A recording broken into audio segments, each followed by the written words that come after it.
Live na G Roundup. Siku nyingine tena jamani, nimerudi hapa mama wa mastori, yale mastori yetu. Sasa leo nimekuja kitofauti. Leo nataka tuongee jambo zito, nzuri, kubwa. Kwanza kabisa nilivyokuona kwenye ule msafara wa rais, nilifurahi kwamba kuna mtu ambaye anafanya upande wa biashara wa hii sekta ya filamu. Nini ambacho unaweza ukakisema ulijifunza? Kwanza nimejifunza kitu kikubwa sana. Kwanza wenzetu wameanza muda mrefu, siwezi kulaumu kwa sababu ni muda mrefu. Sisi industry yetu ya film Tanzania ndio tumeanza. Ndio maana siwezi kulaumu kwenye chochote. Umeelewa? Okay. Kwa sababu wamekuwa kuanzia kimasoko, sanaa yenyewe, elimu ya sanaa, umeelewa? Kwa hiyo tumejifunza kitu kikubwa sana. Wana elimu kubwa sana ya sanaa, wana masoko makubwa sana duniani. Yaani wale wamejipanga kwa kifupi. Cha kwanza walichofanikiwa wao, wametumia lugha yao kufanya kazi zao. Sure. Yes, yani kule Kiingereza sio issue, yani Kiingereza sio kitu kwao. Yani wale hawakuelewa, yani sio nielewa. Yani hawana muda, yani hawana muda na mambo ya Kiingereza. Okay. Kwa hiyo lugha yao wameiweza kuikuza namba moja. Kwa hiyo wewe mtu yote ambaye unataka kuelewa, utabadilisha kwa lugha yako, utaelewa. Wenyewe hawajali hicho. Na sisi ndio kitu ambacho tumejifunza kwamba tunatakiwa tukikuze Kiswahili chetu kwa namna moja au nyingine. Tutengeneze story zetu wenyewe sisi Tanzania.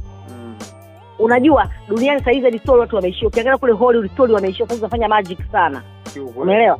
Kwa hiyo sisi bado tuna, yani kama Tanzania ndio tuna story mpaka tufanye nini?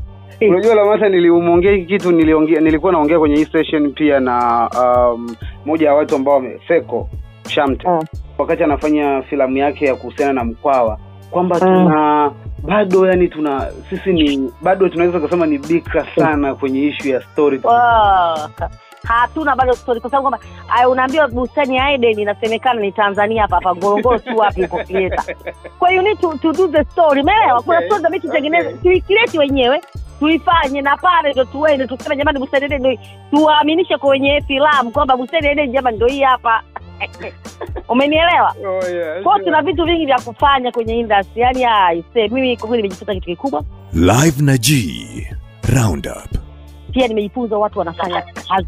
Yaani wanapiga kazi cha kwamba huwezi kuelewa ni wanalala saa ngapi. Okay, so hebu tupitishe kidogo kwenye hiyo the reality ya ile safari. Tunajua mmelipanda kwenye ndege, rais naye alikuwepo kwenye huo msafara. Hivi mkifika kule kiuhalisia mnafanyaje mpaka nyinyi mnajifunza? Sababu najua interest ya rais na watu wanaokutana nao ni tofauti. Excellencies, since I'm the only woman executive president in this room, I must speak about the agenda that is important to Africa and African women. Nyinyi mlikuwa mlikuwa mmeandaliwa watu mnakutana nao kule ambao ni wa kwenye movie, ama experience ilikuwaje, the real experience? Yes, of course. Mimi ndo kwenye ndege ya rais. Kwanza namshukuru Mungu jamani, kutoka Mbeya, Karobe, Iunga kule ndani leo nimepanda ndege ya rais. Kwangu ilikuwa ni kitu kikubwa sana. Siwezi kutegemea. Haikuwa rahisi. Tumefika kule, tuliandaliwa maproducer wakubwa kabisa, wale wa mwisho kwenye game ya Korea ndio tulokutana nao. Chat ipi ambao unaikumbuka na mtu mmoja ambayo unakumbuka hii ilikuwa ni experience kali wewe kama wewe ulipokutana nao? Convo. Of course, kwanza nimeenda studio, kuna studio nilienda. Nimekutana na director ambaye assistant director wa Squad Game. Squad Game nafikiri unajua ile series ile. 이 사람을 그렇게 죽여놓고 6개의 게임을 모두 이긴 분들께는 저에게 상금이 지급됩니다. Yani ilikuwa kwangu ni kubwa, ni noma, yani sikutegemea yani kwamba nitakutana mtu kama huyo. Kwangu imekuwa kubwa sana Live na G Roundup. Sasa tukiondoka kidogo huko tuingie kwenye issue ya AI. AI ni kitu ambacho kuna video za Rais Biden wa Marekani akiongea vitu ambavyo hajawahi kuongea. Kuna video ya mzee Weka Ndani, Rais Putin calling for peace, jambo ambalo mzee Weka Ndani hajawahi kusema. Kifupi, watu wengi maarufu sauti zao na picha zao ni rais kuchezewa na deepfake AI. Shida ya deepfake sio kutengeneza vitu vya uongo, ila kutia dosari hata vile vya ukweli. Tuendako utohitaji kamera, mic za kurekodi sauti, wala location na wahusika. Deepfake ina uwezo wa kutengeneza hadi sura ambazo hazipo popote online. Yes, ina uwezo wa kutengeneza tukio halisi bila kushoot kuweka sauti ya yoyote iliyopo duniani na kuongea chochote. Moja ya industry ambayo inatajwa kwenda kuathirika na uwepo wa artificial intelligence ni movie Lamata. Ukiangalia AI na chochote ambacho unakijua so far, uko excited ama una hofu? Ina hofu, sio kitu kizuri kwa kweli. Okay. Ya kabisa, hofu yangu ni kubwa mno. Yaani hakifai kwa ufupi. Lakini hakikwepeki. Sijui kama kitafanyika kwa ukubwa hivyo, sijui, lakini mimi am sure watu wengi hawatopenda na sidhani kama kita happen kwa ukubwa hivi watu wanavyotarajia. Okay, unamaanisha nini? Sijui, ndio hivyo ninapoona. Watu sasa hivi wanatengeneza picha fake mitandaoni, unaona kabisa kuna video fake zinatengenezwa yani kwa kutumia deepfake. Kuna movies kibao wahusika walifariki lakini zikatumika details za sauti na video zao za nyuma kutengeneza scene za movie mpya, wakiongea mambo mapya ambayo hawajawahi kuongea. Speaking of movies, kuielewa idea na possibility ya artificial intelligence hii ya deepfake, kaitafute series moja inaitwa The Capture. Wapenda series nadhani tambara hili sio geni. Kuhusu AI, kaitafute movie inaitwa Bloodshot ya 2020. Ndio maana nasema watu kubali, kwa sababu nikwambia mwisho wa siku kama vitafanyika hivi sisi tutakuwa tunafanya nini? Hatuna cha kufanya. Kwa kama sio cha kufanya, watu hawezi kukubali hiyo biashara iendelee. Umeelewa? Okay. Kwa lazima tutakuta kuna kitu kitafanyika tu, mimi nakwambia hatuwezi kusogea. Lakini wanasema haikwepeki teknolojia. Na ndio haikwepeki, lakini inaweza ikakopeka kwa namna nyingine. Watu mbona mfano kama wanamuziki bora wameshaanza kugoma, hawataki, umeelewa? Kwa hiyo mimi ukiamua kuchukua sauti yangu ukaifanya kwenye muziki, sauti ya Drake nikaonekana ni Drake nimeimba wakati sijaimba, mimi nakushtaki. Okay. Kwa unaamini AI tutapambana nao kisheria? Itapambana nao vizuri tu, kwa sababu hamna mtu atakayekubali hilo swala, kwa sababu cha siku sisi binadamu tunatakiwa tufanye kazi. Umeelewa? Yeah. Tufanye kazi kama sisi. Kwa wakifanyia kazi vitu zikianza kufanya kazi mashine, sijui kitu gani. Mwisho siku sisi tutakuwa tunafanya nini? Tutakosa kazi tutaishi. Hatuwezi kukubaliana hiyo vitu vitakufa tu kwa namna yote moja au nyingine. Live na G Roundup. Kuna taasisi za kimataifa za kuratibu na kusimamia, yani regulations industry zote nyeti duniani kama chakula, tuna shirika la chakula, kuna shirika la dawa na taasisi zake. Kuna benki kuu wana regulate pesa.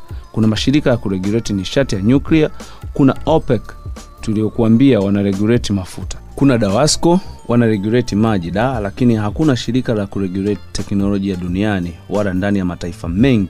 Ni industry ipo free na sasa wahusika wenyewe wameanza kuhitaji uwepo wa regulator before it's too late. I think if this technology goes wrong, it can go quite wrong. And we want to be vocal about that. We want to work with the government to prevent that from happening, but we try to be very clear-eyed about what the downside case is and the work that we have to do to mitigate that. Wow, nimependa kupata maoni yako kwamba ni mtu ambaye unaamini kwamba AI inaweza kuzuilika kwa sheria na let's see itakavyokuwa. Okay, so kingine ni kwanza first of all nikupongeze tena kwa jinsi ambavyo umeweza kuishape tena kwa maana ya quality ambayo unafanya kwenye series zako, kwenye kazi zako, nazungumzia kuanzia sound na everything. Lakini umekuja late Lamata wakati ambao kuna stereotype imeshajijenga kwamba bongo movie bana, jini amevaa saa ya mkononi, sijui anavuka barabara anaangalia huku na huku. Hiyo stereotype ambayo ilikuwepo kwenye soko ambalo wewe unataka kuliuzia imekuathiri kwa kiasi gani? Umefanikiwa kuipunguza kwa kiasi gani? Nimefanikiwa kupunguza kwa kiasi kubwa kwa sababu nilikuwa siipendi, nilikuwa siielewi. Na ndio maana mimi nitumia nguvu. Nikwambie kitu. Ni mtu mmoja. Ndio maana kwa nini watu wanasema Lamata amebadilisha industry? Lamata haongelewi, wasimi bongo movie wabadilisha industry. Wanasema Lamata kabadilisha industry. Ukiangalia kila mahali utaambiwa Lamata kabadilisha industry. Kwa sababu gani? Industry lazima abadilishe mtu mmoja, wengine wafuate. Kwa nini? Mimi niliamua kuwekeza kwenye industry. Niliamua kwamba chochote ninachokipata kama napata 100 basi 90 nzima nitaingiza kwenye industry, itabakia na 10. Imagine nimekula, nimelala, nimeamka. Kwa hiyo sitataka kujenga, kujunua gari kali, tuni no. Nataka niibadilishe industry, ndio kitu ambacho nilikifanya. Kwamba watu wanaamini sana kwamba bongo movie kweli watu wasema ilikufa, sijui ilikufa kwa namna gani ambapo wao wanasema, lakini I'm not sure kama ilikufa. Ilikuwepo tu, lakini hatakuwa na watu ambao wanaamsha kwamba hii kitu unaikwenda kwa kutoka moyoni. Unajua kuna watu wanafanya kazi kwa ajili ya biashara. Mimi huwezi kuamini Lamata Village Entertainment tunafanya kazi ya hii industry ya filamu kwa sababu kwanza tunaipenda namba moja. Wow. I say tunashukuru sana kwa mama ambaye alikuzaa pale Mbeya kwa sababu ukuja kuleta mabadiliko makubwa sana. Na tunazungumzia issue ya Afrika Mashariki Lamata ambayo tunazidi kuwa karibu kama nchi. Umesikia shirikisho kila siku taarifa zinakuja, tunazidi kupunguza vile vikwazo na nini. It is our place as leaders and as citizens of the East Africa region for us to work together so that we can transform our borders, which today stand out as barriers, and convert them to bridges so that goods, services, and people can move across this East Africa without any impediments. Na tumewahi kuingiliana vizuri tu kwenye upande wa movie na Kenya na Kongo sasa hivi. Tanzania okay. Kuna jinsi ambavyo unaliona soko hili likija kuwa tunauza zaidi bali ya hiyo mipaka ambayo kwa sababu kabla juzi kama umeangalia Instagram yangu nilipost kwa tuna panel ya tulikuwa tuna wa Kenya, Malawi, Zambia, Tanzania, tulikuwa nchi mbalimbali za Afrika. South Africa tulikuwa tuna panel yetu ambayo hata nilipost ukiangalia kwa mtandao utaona. Tulichagua baadhi ya watu, mimi Tanzania nilichagua mimi pamoja na meneja wangu, nchi zingine walichagua watu wengine.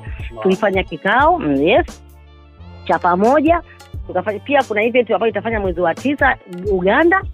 Tumekusanya kwa sababu tunataka tujue tunaweza tukafanyaje, tunataka tukutanishe biashara zetu zote kwa pamoja, ni Afrika nzima. Serikali pamoja sisi watu wa tasnia. Tujikutanishe pamoja tujue tunafanyaje mwafaka wa kazi zetu na biashara yetu ya sanaa. Live na G Roundup. Wow, ase maswali mawili ya mwisho nataka nikuulize. Lamata kuwa mwanamke imemrahisishia kufika hapa alipo ama kuna ugumu ilimpa kufika hapa alipo? Ugumu ilipa ugumu mkubwa sana kufika hapa nilipo, limetumia nguvu sana ya ziada kuliko ungekuwa mwanaume. Yes. Okay. Nini?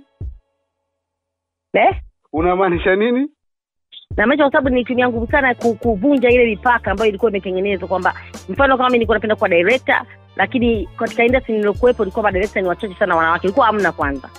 Kwa hiyo mimi kama mwanamke director, director mwanamke walikuwa haelewi. Kwani director mwanamke how? Umeelewa? Kwa mimi kuwa director mwanamke, kuwa producer mwanamke imenipa nguvu sana, lakini nilipata changamoto nyingi sana mpaka kufikia hapa. I say. La mwisho kabisa nataka uniambie tumeona Hollywood jinsi ambavyo iko affiliated sana na serikali ya Marekani, especially Pentagon. Wanasema kabisa ni kama serikali huwa inatumia hizi industries za movie na sehemu nyingine kama propaganda. Do you think unaifeel hiyo nguvu ya serikali mnavokuwa karibu nao hivyo, wanawapa haya mashavu and everything, kwamba wanaweza wakaingilia vile ambavyo mnataka kuwasilisha ujumbe wenu through hizo kazi zenu? No, hapana, hicho kwetu sisi hamna hicho kitu. Sisi tuko free na fanya tunachotaka. Na wala serikali haituingilii wala haije mimi binafsi juu wengine haije kunifuata kuniambia chochote, propaganda yoyote. No. Wanachotaka sisi tuendelee kupambana, tusimamishe industry basi.